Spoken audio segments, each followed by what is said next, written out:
Welcome to Blue Talks.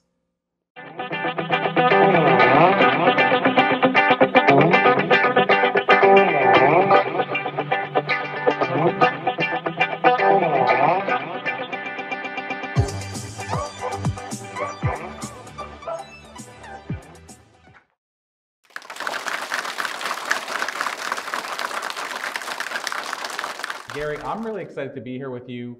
I watched your talk earlier today. I thought to myself, in addition to being a sound and great speaker, this guy could be on Broadway.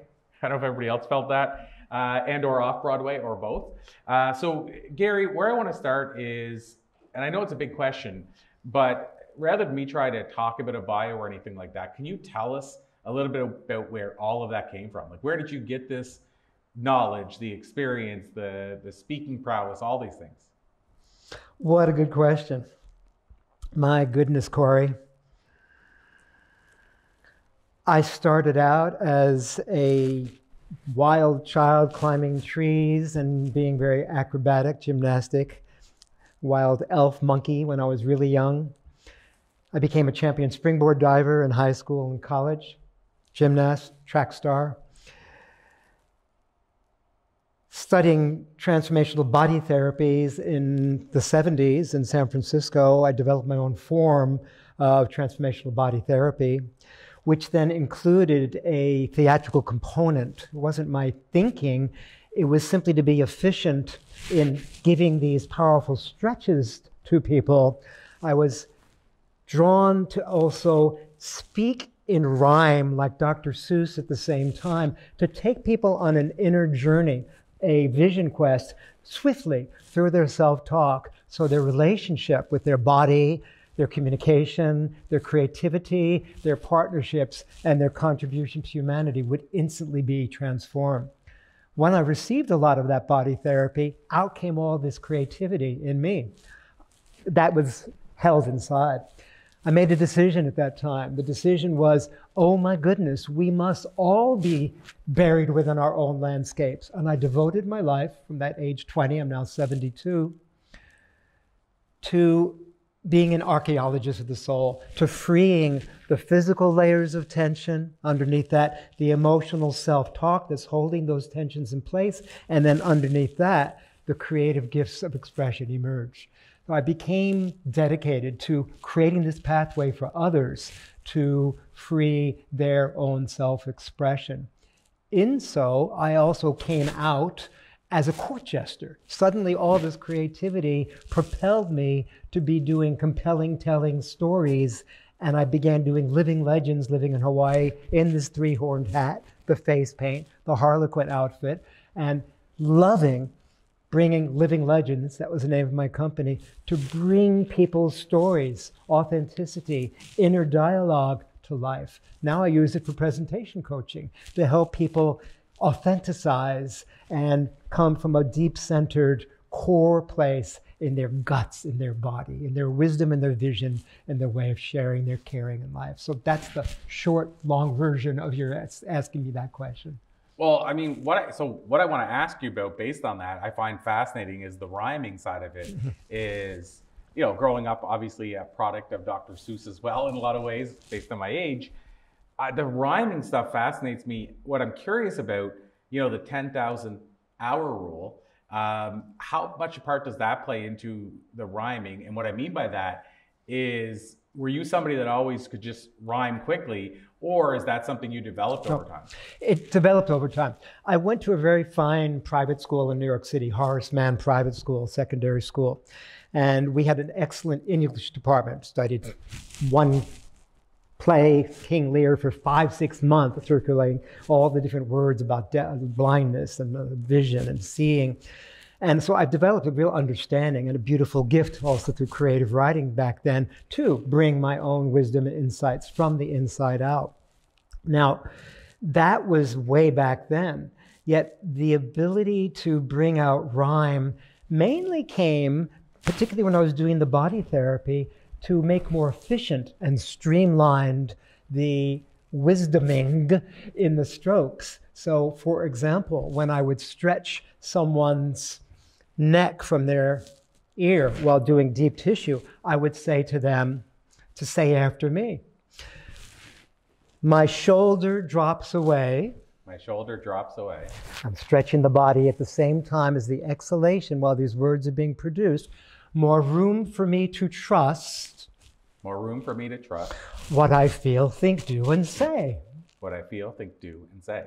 Hip, hip, hooray. Hip, hip, hooray. So that little sillyism, that Monty Pythism, adds a velocity with the ridiculosity that's totally unforgettable, that cements in the body, cements in the psyche.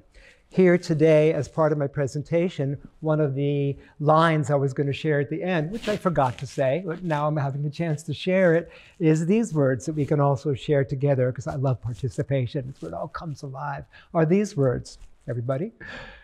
The more I trust. The more I trust. What I deeply know. What I deeply know. The more my thoughts. The more my thoughts. My words. My words. And my actions. And my actions. Fully, freely flow. Fully, freely flow. Head to toe. Head to toe. Hip, hip, hurrow. Hip, hip, hurrah. Bringing the row, row, row. Your life is what you theme. So I make up these silly constellations of conversations that, frankly, they're not spontaneous. I've said them so many hundreds of times that I'm picking and drawing what comes to me naturally. I see the prophecy of the words, and suddenly I say it, and it evokes a particular awakening of what stored energy, stuck, stubborn energy, has been waiting to be released. That frees a person to be unleashed in their full self-expression. Wow, I mean, it's. I don't know about you guys.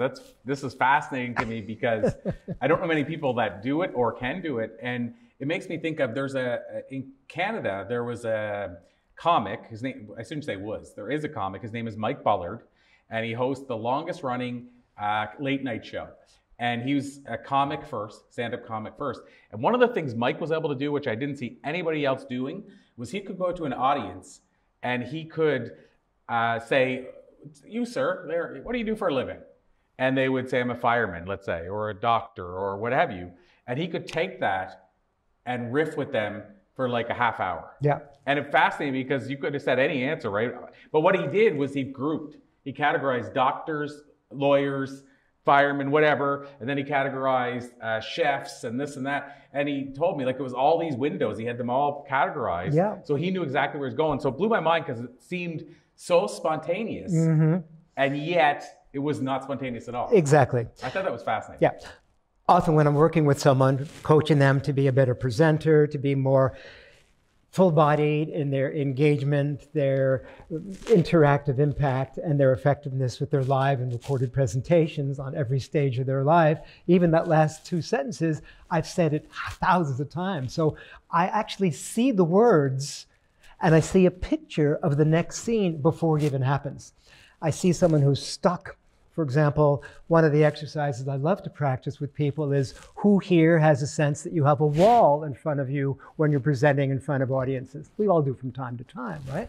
Let's have someone, now what does that wall look like? Take a few people out of the audience or hold yourself like the wall. Communicate to the wall. Create a new story about the wall. Thank the wall for protecting you from being hurt so you don't have to be seen or heard. And now, what do you want to do with it? Person says, well, I want to turn the wall into something that connects me to the audience. So they might reach out as a bridge or turn it into a flower. Everybody has a different version. I did this in New York once at the New York Open Center. About 4 or 5 years later, I saw the woman that came through this exercise. She said, you know that silly little exercise we did? I've never been the same. So it's taking these moments of people being stuck within themselves and giving them a chance to ridiculous it, to exaggerate it. That's the double extreme I showed you. One time, a woman in New Zealand, when I was doing a similar session, I often have people stand up on stage and, what are you ready to release that's been holding you back? She said, well, I don't really want to be here. I want to go behind the curtain. So I said, okay, go behind the curtain. Who would like to be our next person on stage? She didn't like that. She didn't like her turn being taken over. So she pulled herself away from the curtain. How about me? That was the breakthrough.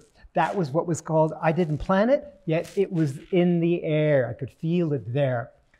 10, 15 years later, I was in 5 rhythms movement meditation dance class in Melbourne, Australia, where I was living.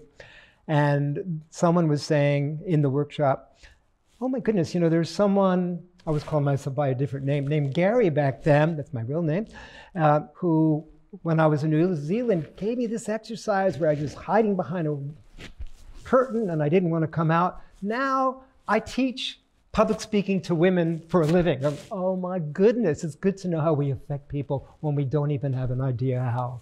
So these moments are often preceded by visions, words even written that I see, feel, and I just do what's right in front of me. That's how this happens. Well, I mean, that's also fascinating to me. And I have to say, when you talked about rhyme and how, like, if we hear a jingle, music jingle for an ad, it's funny how, like, when they say it again years later, if you've heard it a million times when you were younger, and years later they say it and you haven't heard it in years, and you can finish the sentence. Mm-hmm. So it's really weird. It's a weird scenario. But when you were up here today and speaking, and you kept using the word zone, yes, what kept popping into my head, this is going to sound so weird, especially if you don't know this thing. I think it's a North American thing, but I might be wrong. But it's a car thing called the AutoZone. If you guys, so a couple of people were here. Every time you said zone, I said the AutoZone in my head. And it's like a car commercial that's gotten bred into my head. Just like Safe Light. There's in Canada, it's, what is it, Safe Glass. Here it's Safe Light. And it's the same jingle. And if somebody says Safe Glass Repairs, I go Safe Glass Replaces. Like I literally can end it. And it's Where's the Beef? Like all those things that were in our life. So to me, what you're doing is a part of that. It's a form of transcenduction. It's a form of, without having to call it, hypnosis. We're all being hypnotized every moment. Word spell. We're creating a spell.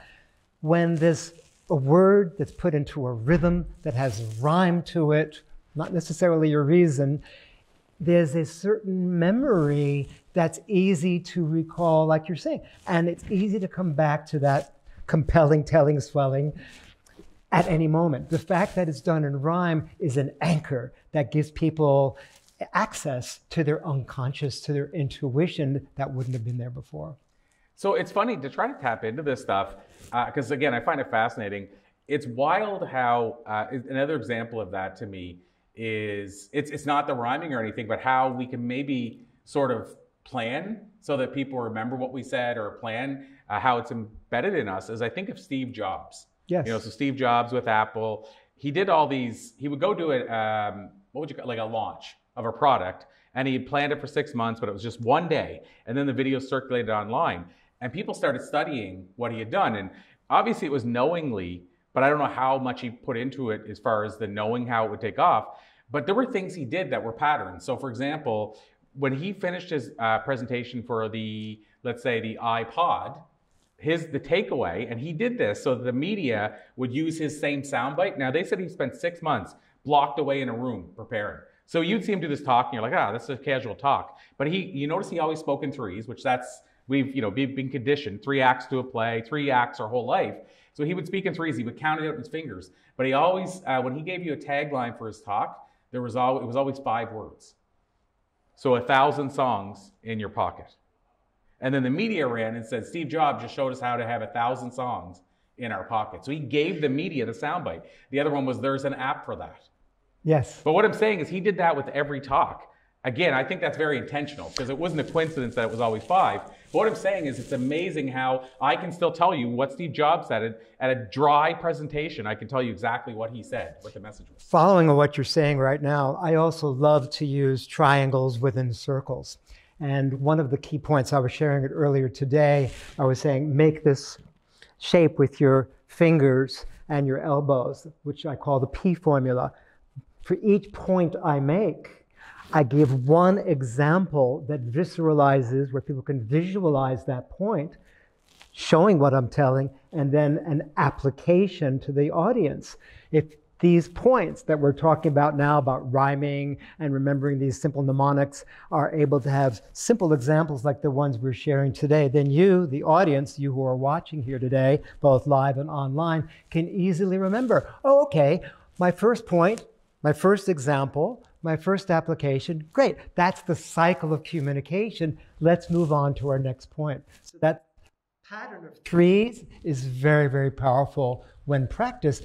the audience then starts to be rehearsed, to be trained to know what you're going to say before you even say it. That PEA formula is one of the simplest that I love to use in helping speakers. What do I have to say next? Have your point be followed up by one simple example and one application. All right, let's move on to our next point. Yeah, I call it the rule of three, but I love the idea of working in threes. And one time somebody I was interviewing, I said to him, can you give me some examples? He said, I'll give you three. He said, do you know why I say three? And I said, no. And I just always love this. He said, because there's only 4 numbers in the world. I said, oh, what are those numbers? 1, 2, 3, and far too many. Meaning we're done after 3. That's as long as we listen. So I always love that visual of that. But to go one step further, if we talk about how we can also practically use this, what are your thoughts now on, I interviewed one time Tom Ziglar. I'm sure you're familiar with Zig Ziglar, one of the great speakers. I met him in National Speakers when he was alive, yeah. And so Zig did this talk one time, and the psychologist was in the audience. Mm-hmm. He went up after, he said, Mr. Ziglar, do you know why I think you were the most captivating speaker here today? Yeah. And Ziglar said no, and he said, I think it's because even though you might not realize it, you change up what you're doing every 7 minutes. And this was in the 70s. And he said, we've studied the advertising, whatever is the National Advertising Association, that commercials come on every 7 minutes on TV. So we've been trained to tune out after 7 minutes to go to the commercial, and you're switching it up just before we hit that point, which he didn't know he was doing, which is just, that's how good he was. But the reason I bring this up is, how do you now, because I think you do it really well, how do you make sure you keep our attention so we're not looking at our phone and all that in a world where now they say our attention span is like 8 seconds? I keep putting the points on different placements on the stage. One point here, that point there. When I go back to the first area, you know, you're being trained. Oh, he's going to talk about that point again. So I'm consciously, having spent so many years as a springboard diver, I'm used to navigating through space. So now I'm choreographing the space and consciously planting my points in specific places on the sacred online platform or the physical stage. So you, the audience, you know what I'm going to say, at least the subject area, before I even open my mouth. Well, and you know, I get some of that background from comedy too. When I did stand-up comedy, a lot of people don't realize, but stand-up comics are among the best orators of all time. Like they study their communication like nobody else. Like go and do a 3-minute set and then watch that video for 20 hours trying to tear it apart. What did I do right and wrong? And so one of the things in comedy that's really powerful is a callback. You know, so I showed my wife now, I taught her, and she doesn't like this because I also did a thing with movies that I won't tell you guys and ruin movies for you. But I told her how she can find out who the bad guy is in advance and how it ruins the movie for you. But because it's all a pattern, right? But with comedy, we do callbacks. And if you watch a comic, a really sound comic, halfway through the bit, they'll bring up some thing, whatever it is. And then halfway through, they'll call back to that, and then they'll call back to it. And now I showed her how she can see when they do the big callback, how they're ending their whole show. So they bring it up maybe halfway through, sometimes at the very beginning, but they call back to it. And I think it's a pattern thing where right away they bring us back to that earlier part, and then they close with it. And another way you can see it, of course, is they grab the mic and they start bringing it over, and they start putting the mic, you know, getting it ready, and they're doing that callback. And she's like, oh, the show's over, isn't it? It makes a lot of sense. I know we just have a couple of minutes left. And one of the things in training speakers and being a speaker myself that I know is excellent for any of us to do is after the introduction, the acknowledging the space, the honoring the audience, the making a promise of what you're going to receive out of this, giving some PEAs, point example application, is the reviewing. I did this consciously today at the end of my presentation. I reviewed each of the key stories and examples just once so that you could be anchored in and remember everything that I told you without having to repeat myself. Just the little title brought you back to that memory, to that murmuring, to that moment of movement where you can always connect with the teaching that took place at that time. So this is all conscious, joyful discipline, conscious practice, what we're talking about. It's beautiful to have this opportunity to share it with you today. Well, and to me, thank you and so much. And I would say I'm sure it's fascinating for people listening, watching, whether live or online, because they can actually see, I think most of you guys can, how what you're doing is very intentional, like how it's planned, and that's not a bad thing. Like you're actually planting seeds, but it's intentional. So you can see in real time how this stuff can be taught is what I'm trying to say. That's right. Because a lot of people think you're either a born speaker or you're not, and that couldn't be further from the truth. I'm the living proof of the guy that was covered in sweat, didn't want to be on a stage. You can learn the craft of speaking. And there's certain things I think you naturally develop, but there's other things you can learn. Like, the rule of threes that we talked about. I always say your story should have a hero and a villain. And it doesn't matter if you tell the audience what the hero and villain is, and it doesn't have to be a person. But I believe we want people or things to throw rocks at, and we want people or things to cheer on. So having, like, for example, if you're telling a story about cancer, cancer could be the villain, and how you conquered cancer could be the hero. But I think there's an inherent part of us that loves being able to root for something and also boo something, like the enemy. Yes. It's just like having the good guy, bad guy, right? That makes so much sense. One last thing to say, because I'm quite sure we're near the end here. In this rule of three, I also love the rule of three. Before, we were speaking a bit about point, example, application. Another way of looking at this is, instead of just for every point I make, I give one example and one application before moving on to my next point. Watch this. An example is a personal experience that I have. An application is a way that you, the audience, can apply or put into use that example. The principle is the teaching to which connects us all to be able to even have this conversation. So watch this. I, the example, plus you, the application, equals we. I plus you equals we. Duh. It simplifies it all, brings it all together. I love it. So Gary, how can we learn more? If people want to reach out to you, they want to connect with you, they want to learn the craft of communication, whatever that looks like, where would you send them? I would send them to either one of these two websites. The first one is very easy to remember. It's Dr. Gary, DrGary.club. And the other is My Presentation Doctor. You can see I'm spelling it out. .com. And both of those would lead you to endless videos, lots of free content, and ways that you can bring your message to life, bring your voice and message out into the world as you've dreamed possible. It's all visible through those two websites. That's the best way to reach me. I love it. Dr. Gary, thank you. Pleasure. Thank you so much. Appreciate you. Thank you, guys.